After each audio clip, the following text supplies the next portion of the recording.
We interrupt this program to bring you the Design Hustle Podcast, conversations around successful design journeys. Take it away, Ali. Jared Spool, welcome to the show. Oh, well, thank you so much for having me. It's an honor to have you. And off before we just went online, when we pressed the record button, I was telling you there is this eerie sense of this sense that I know you, a familiarity which is there from one side, of course, because I've been watching all your content that is available online for since I don't know how many years now. And for me, I have a feeling I understand your sense of humor and where you're coming from. And for you, it's the first time that you're meeting me. That is true. So I get all the adventure. Right. So I get to have all the fun to ask you the questions that I've been meaning to ask you for a very long time. So when I start off this discussion, I generally ask the other person, because most of the people that I invite on the show are people with really strange journeys, right? And I would say you are no different. So how do you sort of introduce yourself to people? What do you do? What does that sound like? What do I? Well, it depends who I'm talking to. If I'm talking to somebody who's not in technology, and they ask me what is it I do, if I don't want to talk to them, I just say I work in technology. But if I want to talk to them, I say, all the things that make you want to take your phone and throw it out the window, my job is to make sure you don't get any more of those. Oh, that's a good one, yeah. So is it something that you sort of wanted to do for a long time? So I'm just gonna jump into the design People part. throw things out the window. Yeah. Or were you the unsatisfied, always looking for like, oh, why is this like that? Were you the type from the start, or? Um, I mean, depends what you mean by from the start, but I've always been interested in systems, how complex systems work together, whether mechanical systems or people systems. Um, it always fascinated me. And I got into software development at a young age when I was a teenager, and which was very unusual because access to computers was very hard. It was before the personal computer age. So I had to go use other people's big iron, mainframe or mini computers. And I was fascinated by the idea that you could create things that people could use. And then when the first personal computers came out, I was lucky enough to be just in the right place at the right time and got to work on the very first personal computers, of which there are still remnants of things that I did in everyday computing. And it was then when we had to deal with this realization that that the way we used to help people learn how to use a computer wasn't going to work anymore, because we did it all through training and courses, like in person. You sit at a computer and you learn how to do things courses. And that wasn't going to work. And we got into trying to understand, well, how would you make something that someone could just walk up to and understand how to use, what we would refer to today as intuitive. And that that fascinated me, and I just spent the rest of my life trying to figure that out. That's crazy, in a good way. It's because like I always feel like people with when you go out for that passion to find the answers to something that really bothers you, right? Or maybe it's from this dissatisfaction, or maybe you come from a place of understanding or maybe a place of improvement. Where were you coming from? So was this because you were a software developer, you were a builder, I would say, because you were building things, right?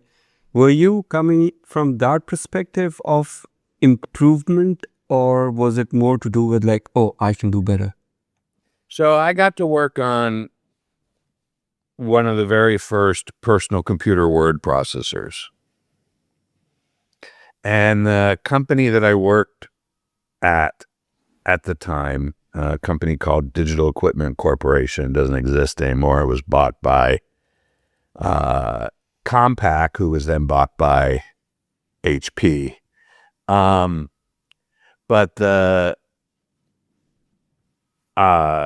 company that I worked for had a whole lot of different ways to put text into a computer, including another word processor product that had been very popular, but was not a personal computer product. It was a word processor that cost $7,000 for hardware that only did word processing. $7,000 in 1970 terms, so that would have been like what, 18 or 19,000 today. So that wasn't an efficient device. But we had all these different products, and I was tasked with making one that was going to work on something that was a computer that cost less than $2,000. And the question was, how should it work? And to use the other things, you had to take classes or read manuals or do something to figure them out. And I just had trouble imagining. We kept saying that the one of the jokes we used to have is that the CEO of Ford Motor Company was going to have one of our computers on their desk. I'm not sure they ever did, but Ford was an investor, so or the CEO of Ford was on our board, so it made sense that was where we were heading. But we could imagine, for instance, their secretary, the person who sat outside their office, having one on her desk. But I was trying to imagine, how would these people learn how to use my word processor? And it felt like it had to be sort of a walk up and just use type scenario. And nobody knew how to do that in 1980 when we started this project. Wow.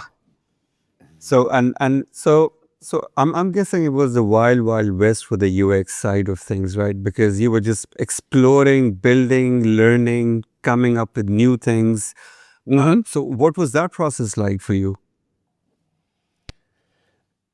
Well, it was normal, right? It didn't seem weird because we were just making crap up. No, there was nobody. There were a handful of us, right? I was joking the other day because I've done some back of the envelope estimates, and I estimate that there's somewhere between 2 and 3 million, maybe as many as 4 million UX professionals in the world today.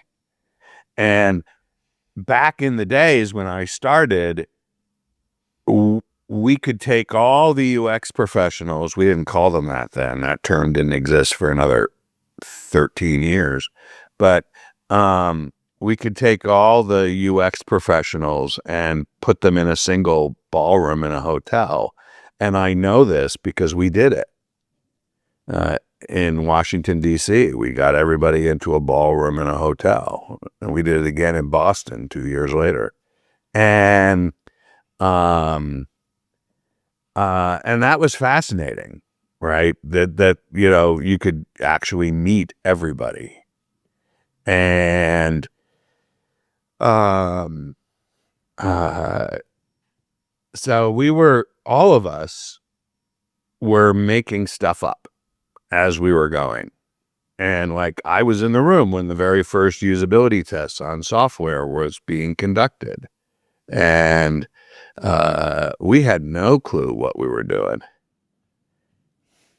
That is so cool. Like, it's the true spirit of adventure, right? Where, it's being okay with having that imposter syndrome as well, I would say. Like, because I'm sure somewhere you have this, like, are we the right people to be doing this, right? Because I'm not sure imposter syndrome. Well, first, it's not a syndrome. So we can, there are enough mental health ailments that we don't have to make one up. It's not a actual syndrome, but people feel imposterism.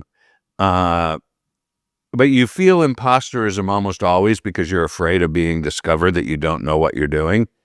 And we weren't afraid of it. We didn't know what we were doing. We knew that we didn't know what we were doing. Everybody knew that we didn't know what we were doing. okay. So, so that wasn't a problem. We were just like, I don't know. How should we do this? And that's amazing. Yeah. Yeah. So all of that just happened. And we didn't think it was particularly historic or meaningful at the time. It was just work. It was just what we did.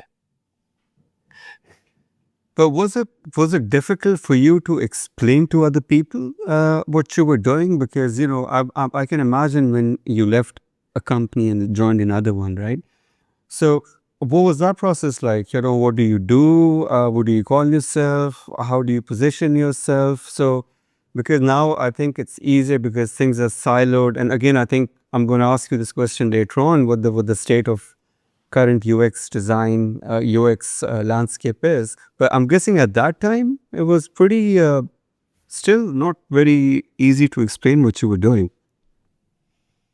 Yeah, but it wasn't a profession at that time, right? It was attached to something. All the people who worked in UX were actually, UX wasn't their title, right? They were either engineers or writers or psychologists. They just happened to be in this area of study, which was how do you make computers easier for humans to use?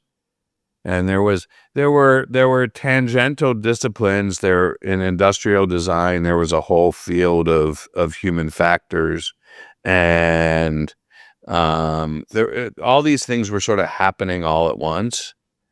So we were sharing a lot. The people who were doing airplane cockpits were focused on what they referred to as man-machine interfaces. The Department of Energy in the United States had just had a massive nuclear system failure at 3 Mile Island, and they realized that it was the design of the systems that actually almost triggered a meltdown, and they were very interested in what we would now call UX, but they were thinking it was human factors work. So there were a bunch of different names for it at the time, human computer interaction and a variety of things. So So ergonomics in Europe, it was often referred to as ergonomics. So we were just all finding each other and realizing that we did very similar things, and we'd sort of invented very similar techniques and processes, and we're sharing quite a bit. The Scandinavians were experimenting a lot with what we would call today co-design. They referred to it as participatory design. So we were all learning from the Scandinavians.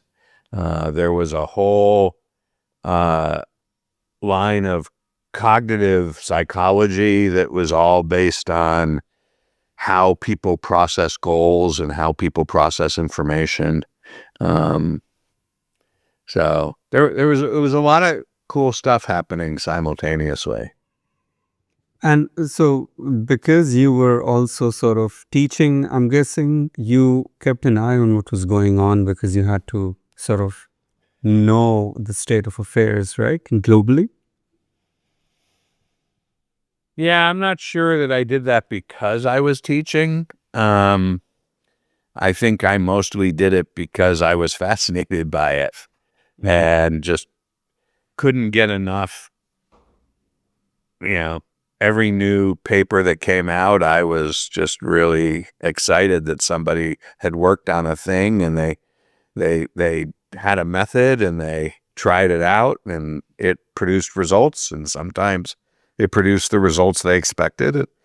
Sometimes it didn't, and it was interesting. It was fascinating stuff. But did you ever think about somehow forming like an institute where you would formalize these practices and make them part of like some sort of like, an organization, I would say? So, and I'm talking in terms of like when you talk about architecture, you have these regulations per se. And because architecture has been available or maybe as a practice as a profession for so many more years than, let's say, software development and UX design, it's more formalized, the practices and methods. But was there any point in time when you were going through all of this where you was like, can't we just like create like a way to do certain things in a formalized manner?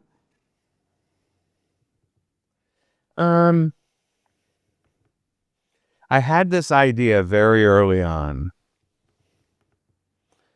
that we could publish books that were basically a book of every possible design problem.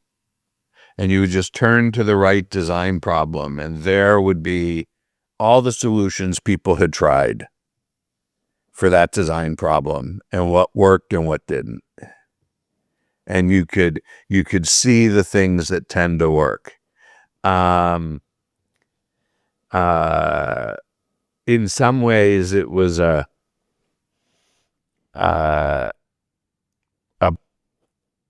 early idea of what a design system might be. But I never did do the book. We tried some things that were sort of based on the idea of the book. We'd written some reports back in the 1980s about building websites and the patterns that worked and the patterns that didn't work. But it became too unmanageable too quickly, so we abandoned the idea sort of mid-publication. Was it because it was going too quickly, things, or?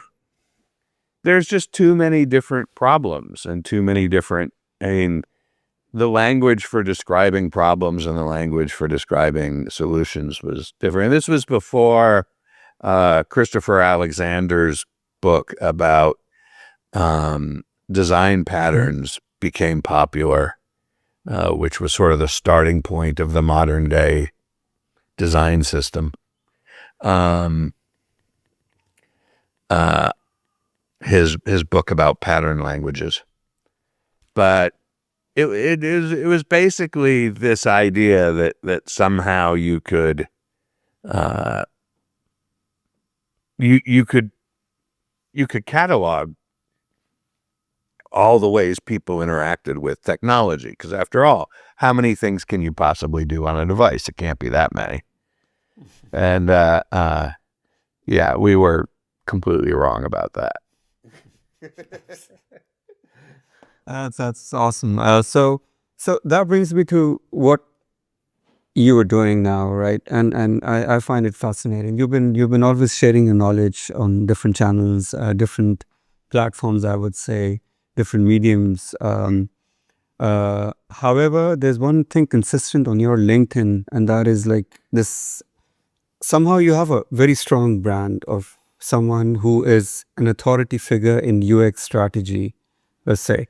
And so this is what I feel from the outside perspective, right? So, and please, correct me if I'm wrong, but maybe I see you as someone who's an authority in some of these topics, and somehow when I'm Googling you, it's basically for certain topics that I'm looking at. But you do it under this whole umbrella of center is what you call your what would you call it? An academy or an online? Yeah, I mean, it's a company. But we're basically professional development. So it's not really an academy in that it doesn't have, you think of an academy as you come in as a young student and you leave as a graduate, and there are things that happen along the way that are pretty much the same for everybody who does it. Right now, that's not us. Mm-hmm. Maybe in the future, the world will demand something more like that. But right now, people seem to come in wherever they are and they pick and choose what they want. So, but we for many years, we've basically been an education organization. So that's how we evolved. It says 36 years. So and this is That's old. oh, okay, yeah, because I think it was based on your experience. 30. We're up to 37. Really? Yeah. Wow. That's to have that credibility, because I can imagine why having that one, I would say, a consistent place where you could dump all the ideas, the trainings and the things that you've been thinking of, experiencing, working on, tweaking, iterating on one platform with this, I would say, professional development platform for people, for let's say UXs at different levels, would be coming from the leadership perspective, from the topic perspective, I would say different things. So I noticed where your expressions changed when I spoke about the brand, about UX strategy, and you had something to say. So what do you think, like from the outside perspective? I see you as like an authority in UX strategy. What do you think about yourself? Like, what's the brand that you think you represent? I don't think I represent a brand. I don't think of myself that way. I mean, a brand is all a brand is, because I've studied what brands are. All a brand is the accumulated experiences you have with an organization. So, I guess depending on what interactions you've had, that defines the brand. We don't do anything active to define the brand. That word never comes up in our conversations internally. Mm-hmm. We just figure out how to deliver value to people who come to us, and we just focus on that. I don't know. It's a foreign concept to me to think about our brand. Mm-hmm. I think you need to ask other people what our brand is, because they're the ones who have the brand in their head. I don't. That's exactly why I shared the perception of what you stand for, right? For me, for example, right? So it's UX strategy. It's very, very strong.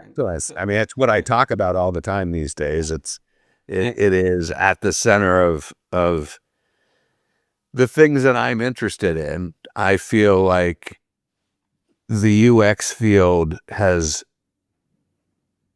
missed some key opportunities, and that's why a lot of people are frustrated right now.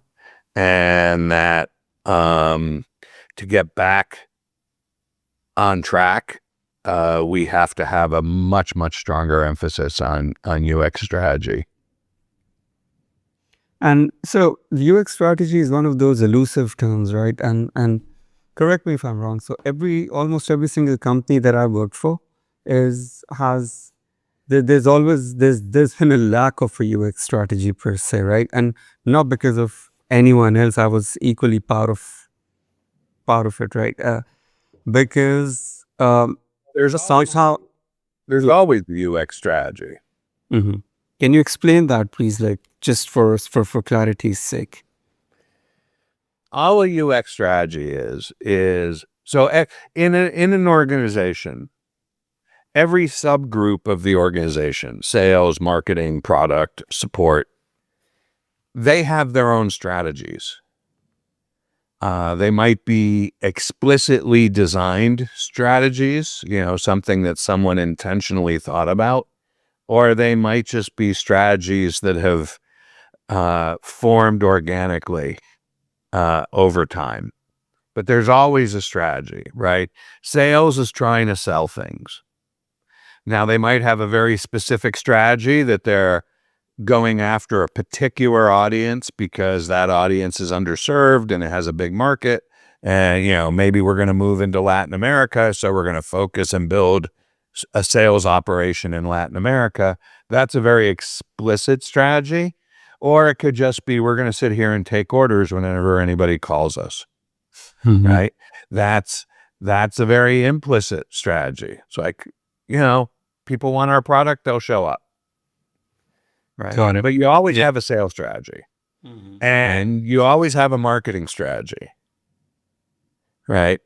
Your marketing strategy is, could be that we're gonna spend a lot of money on Super Bowl ads and then hope that people call our salespeople, or it's gonna be, we're gonna shove little pieces of paper in everybody's mailbox from here to eternity, and put up a phone number and let people call us or contact us through our website, right? You have that's a marketing strategy, right?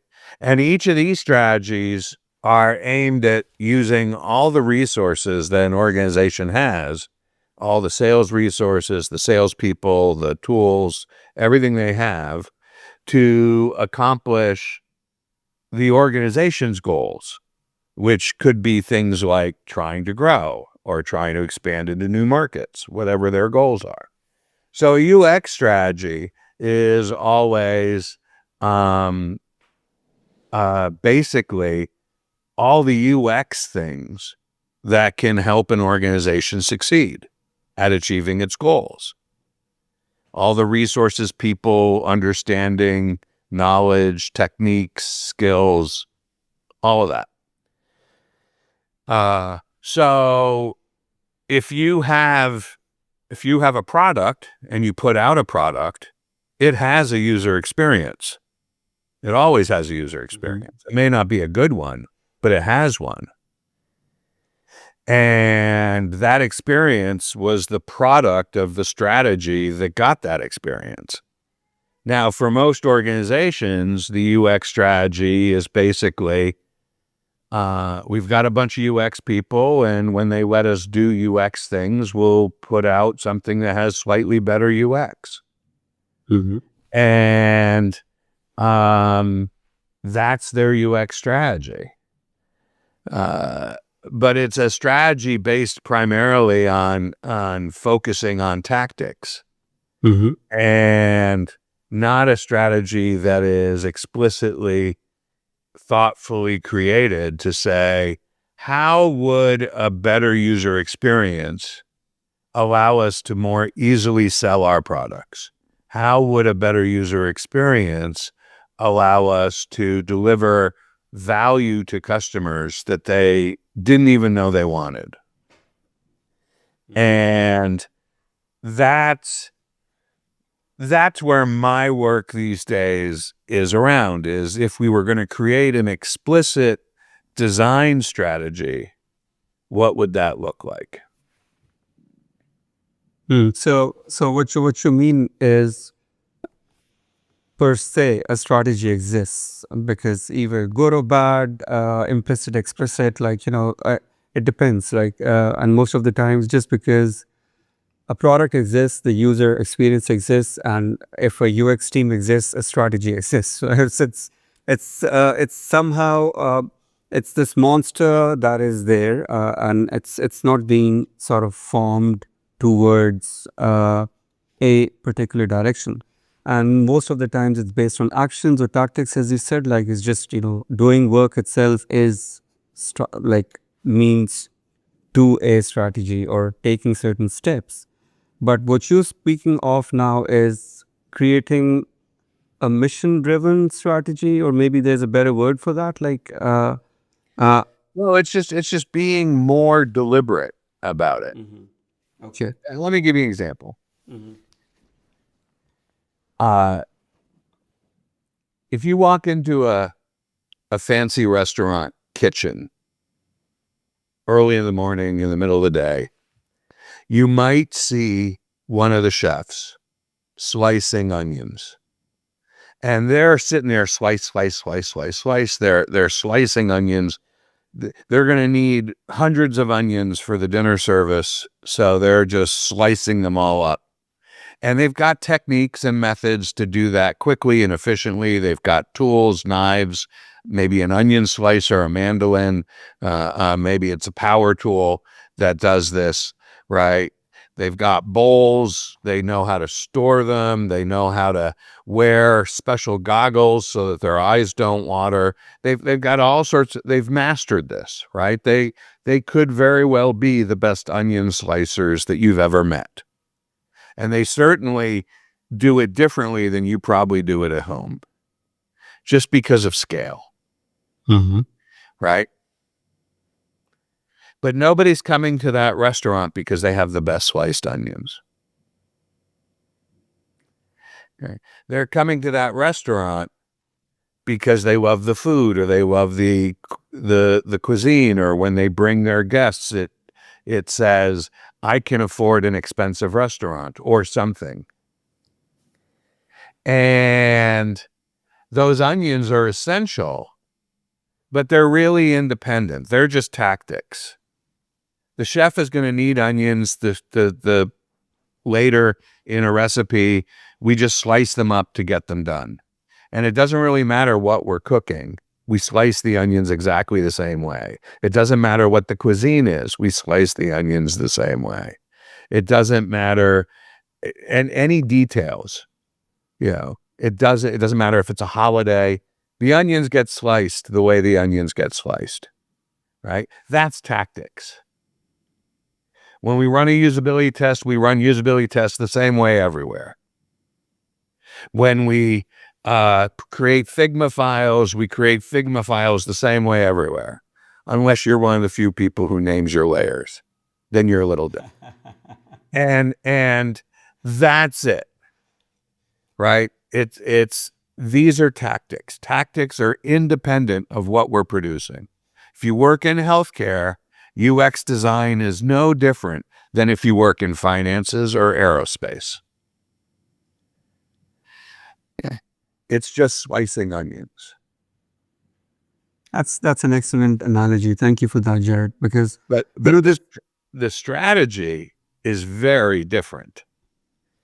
The strategy is, how do I create something that gives a great experience to every patron who comes in the restaurant?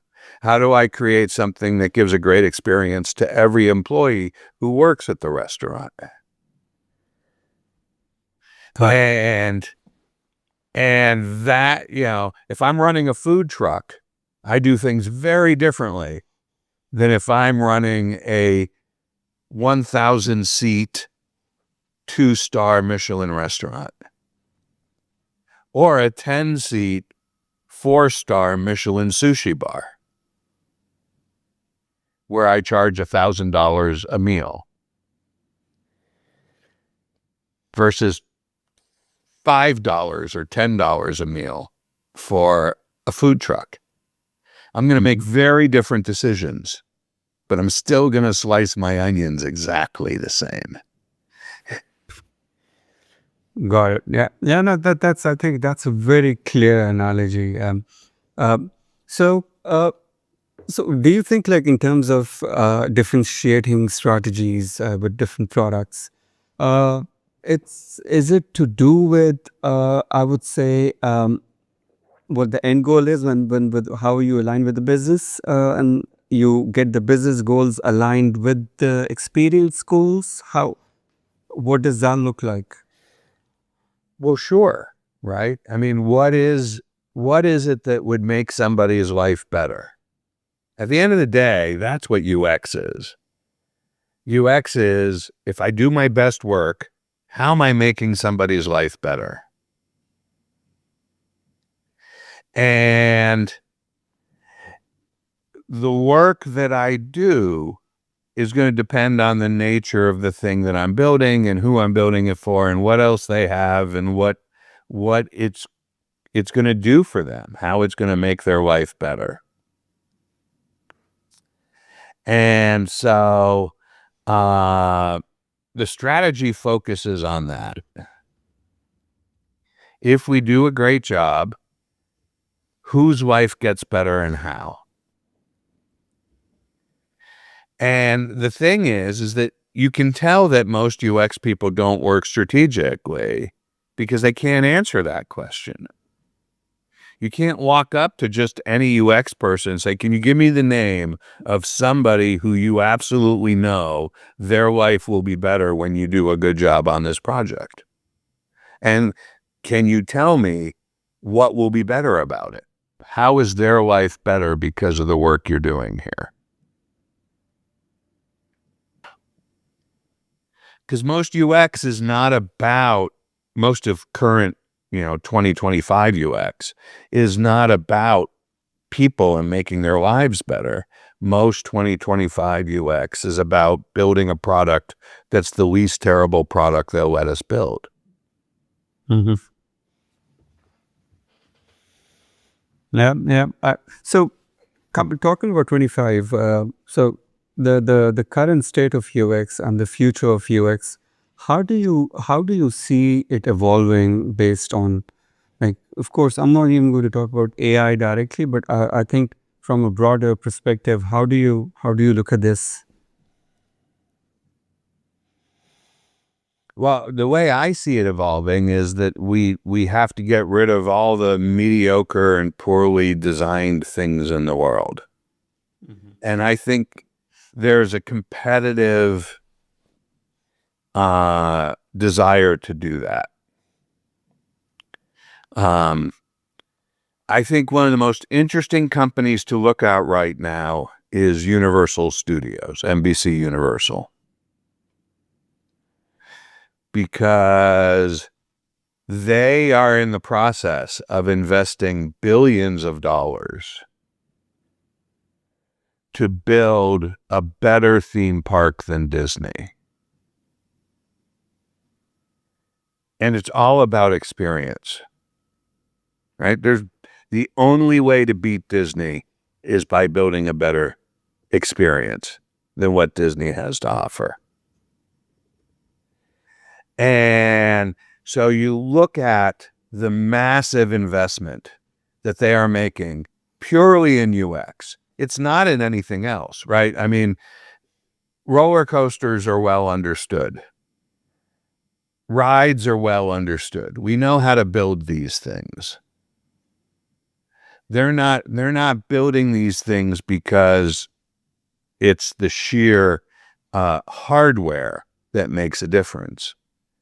They're building these things because it is the only way they're going to compete against Disney is a better experience.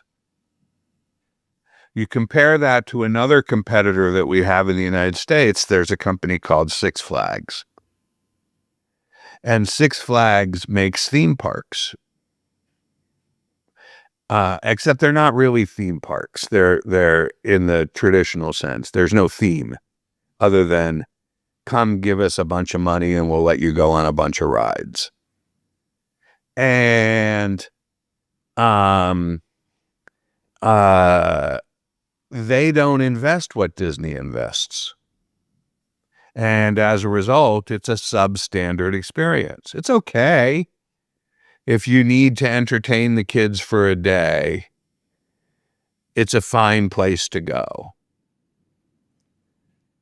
But unlike Disney, where people save up for their entire year and plan to spend an entire week at the Disney parks,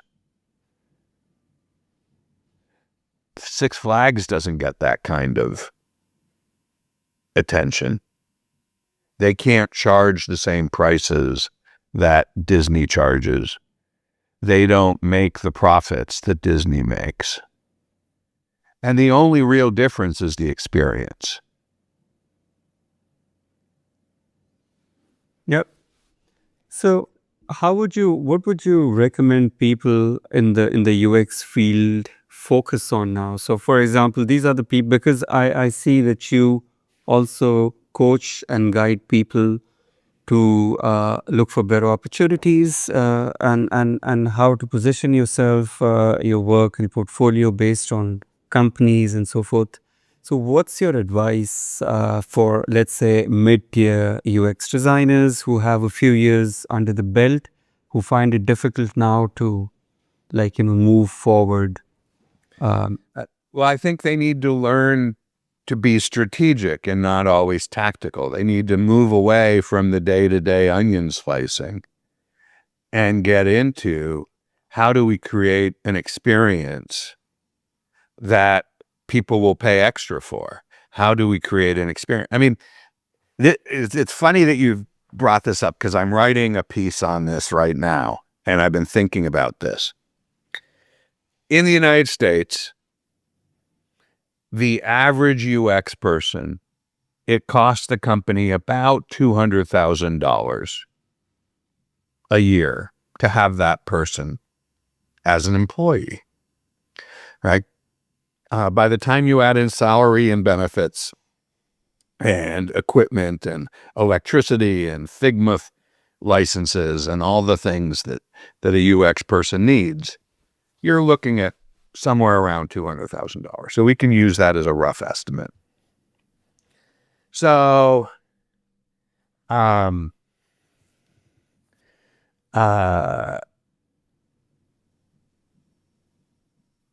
question is, can that UX person tell you how the work they are doing is worth more than $200,000 to the organization? Can they explicitly tell you where that value is coming from? Because someone's doing that math.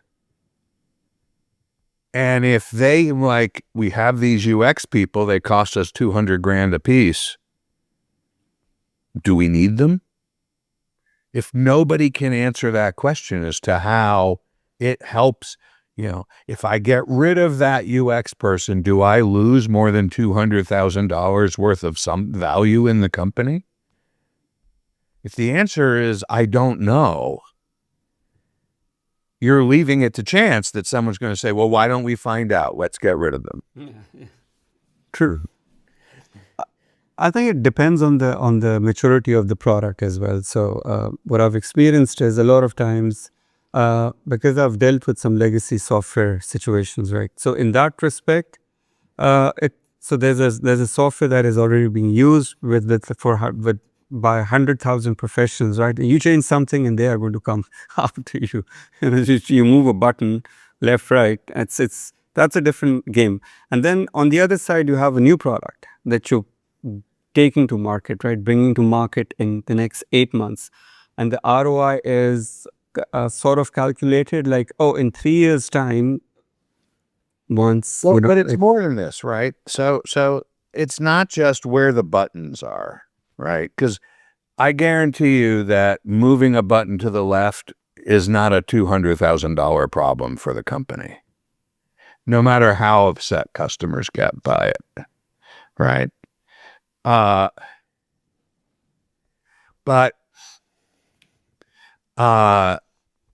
here's the thing. You've got a team. Let's say you've got a team of 8 developers, 1 UX designer, 1 product person. Okay, so that's 10 people. If each of them costs $200,000, that's $2 million. Can that team talk about where $2 million of value is? And the thing is that Pavel Samsonov pointed this out to me the other day. We've ceded value to product managers. They're the ones who decide what we're going to work on. So they're the ones who decide that if we work on something for a year, it's worth $200,000 or $2 million. If we work on it for half a year, it's worth $1 million. Where's that million coming from? And could we bump it to $1.5 million if we did a better job? And the thing is, nobody on that team knows how to have that conversation. And this is a problem, right? This is a question, right? If you look at the billions of dollars that Universal is investing in their new theme parks, I guarantee you they can tell you what each nut and bolt is worth to them. And they can tell you what each element is worth to them. And if something's going to cost $100,000 to develop, they can make a case for why it's worth doing that. And the thing is that this is something that UX people are not good at. And then they wonder why suddenly they find themselves on the receiving ends of layoffs where people say, I don't know, let's get rid of them and see if anything bad happens. True. And that's such a cutthroat way of putting it, but that's reality of things, because somehow, like, you're also relegated to making designs on which are not even technical. So a lot of different things that based on the type of stakeholders that you're working with, the value of UX is perceived differently. And as you said, like, one thing that I've taken from this conversation with you, Jared, is having the right strategy and somehow putting value to your work in a way that is tangible enough for other stakeholders to see what that means. That also improves the experience. So I think even adding value, improving value for a company is part of the experience as well, right? So it's quite a holistic way of looking at UX per se. You're just improving the experience for everyone, even the other stakeholders, right? So, Yeah. Great.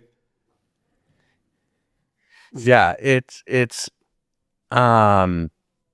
I think there's a lot of opportunity here.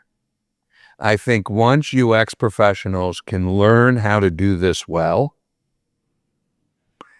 then we can be the ones to say, wait a second, this is worth it. And we will have the full attention of the senior executives who are very excited to do things where they can clearly see that it's going to make a big difference in the lives of customers and investors and all the people they care about. Yeah. And I think making that process more inclusive for just not the top level designers, I would say, just like including the rest of the team into the process, I think